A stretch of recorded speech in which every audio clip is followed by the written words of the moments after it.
Bugungi Cobalt avtomobilimizning navrotlariga nech pul sarflanganini video davomida ko'rsatib aytib o'tishlikka harakat qilamiz. Qilingan ishlarni ko'rib, o'zingizlar bitta baho berasizlar. Yangi Cobalt olganlar olib kelganlar. Hop, birinchi navbatda bu Cobaltni polniy shum izolyatsiya qilib berganmiz. Premium mahsulot STPdan shumka qilib qo'yganmiz. O'tda video shumka bo'lgan, polniy salon, bagaj, kapot, krilo, podkilnik hamma joyi shum izolyatsiya qilinadi, premium klassda qilinadi. Ikkita bamperdan boshqa hamma joyini shumka qilganmiz desak ham noto'g'ri bo'lib qolmaydi, xudo xolasa. Hop.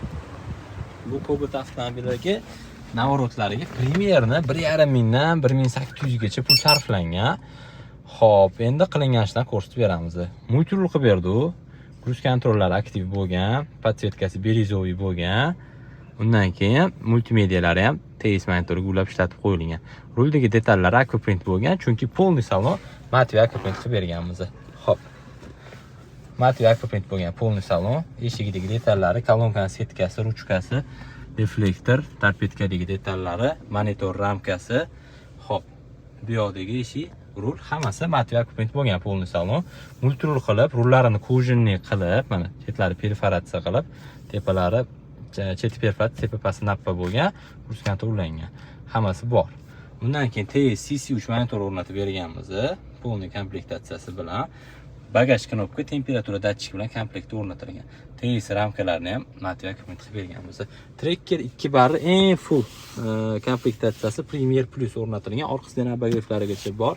Oldida yana bagaj, mana bu bespirovodnoy zaryadka hammasi bor. Kamera telefonlarini ham qo'yib qo'yibdilar. Zaryadkalari ham ishlaydigan qilib ulab ishlatib berganmiz. Mana zaryadka ham o'tdi. Shuni telefon tashlab zaryadka qilib turadilar. Skoroskga tushishlari ham zo'r. Muammosiz joyi-joyiga mana D-dan D-ga, M-dan Tiptronic hammasi ishlaydi. Tiptronic knopkalarigacha ruchnoy qo'lda bo'lsin dedilar. Shuning uchun Malibudan ko'ra tracker o'rnatib berganmiz. Ichlarida ham mana shumkani komplektda karpet qilingan, eshigidagi обшивкадagi materiallar ham karpet qilib qo'yilgan. Polniy shumka, tracker 2 bar, multirul, kojinli, matviy aquaprint, обшивкали koja materiallar tasdiqlandi. Salon podsvetkalar ham qilib berganmiz. Bu avtomobilga yolda yon oynalari, yolda laboylik, solnечный plyonkalar tortib berganmiz. TS o'rnatganmiz, bagaj knopka temperatura qilib berganmiz. Premium mahsulot MRS brendi ostidan 3 ta kamerali registrator o'rnatib berganmiz. Salonni va oldi orqani zapis qiladi.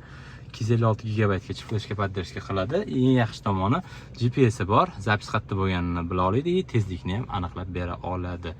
Hop, Magikarp Dominant 908 original pult o'rnatildi, hamma funksiyasi bilan start stop ham vatan originaldan o'rnatib berganmiz.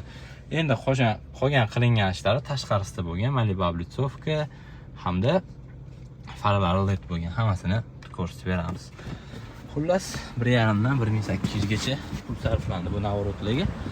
O'zingizlar baho berasizlar mehnatimizga. Endi oldi faralarni ham ko'rsatdik. Yangi Midnight Cobalt. Okamlar niyat topgan ekan Langrendan chiroyli ishlarni bitirib mana gabarit, dalni bilishni tumankalariga to'lib qilingan. Malibu облицовкалari ham oldi orqani bilan mana qoraytirgan holatda uстановка qilib berdi. Va bu yonlari ham solnечный bo'lgan. Xudo xolasa tayyor holatda. Qiziq bo'lsa xizmatlar, Max Tuningga murojaat qilaverasizlar. Ishlarni chiroyli qilib bitirib beramiz. Orqa obshifkalari, polniy salon laminatsiyalar ham qilingan. Matviy aquaprintlar ham juda ham chiroyli turibdi. Kanzas brendidan chexol bo'lgan. Mana shunaqa to'qima chexol, poliklar ham bor. Evakor polik bagajlari bilan salon komplekt qilib berganmiz. Bizdan kuzatib boringlar, bizdan so'rashmaymiz.